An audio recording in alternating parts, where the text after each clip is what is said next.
и потребовали национализировать предприятие. Репортаж Рустама Сабантеева.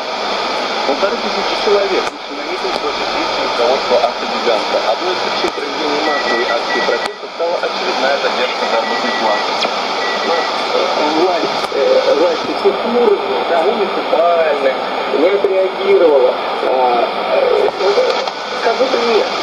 Нас нет на помощь. Рабочих нет, которые не могут покормить детей, не могут заплатить за квартплату. Накануне на подконтрольных автовазных предприятиях появились слухи о грядущем сокращении 15 тысяч сотрудников.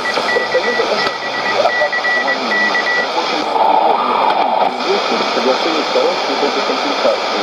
Однако руководство автовазов информацию опровергает. По мнению самих рабочих, единственным выходом из сложившейся ситуации станет национализация автоконцерна. Меня уже устали запугивать, меня ничего не болит. Я хочу есть, потому как и 13 рабочих хотят съесть.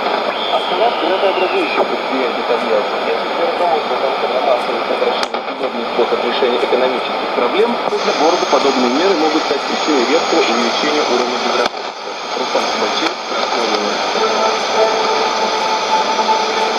Главнокомандующий военно-морским флотом России Виктор Чирков заявил, что атомные субмарины нового поколения будут оснащены автоматизированными средствами разведки.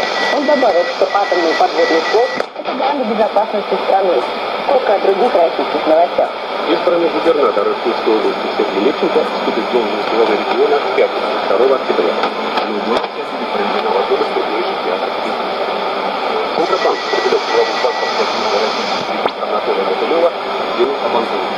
Его организация предоставляла Центробанку недостоверную отчетность и не выполняла обязательства перед клиентами. Стартовая площадка Космодрома Восточный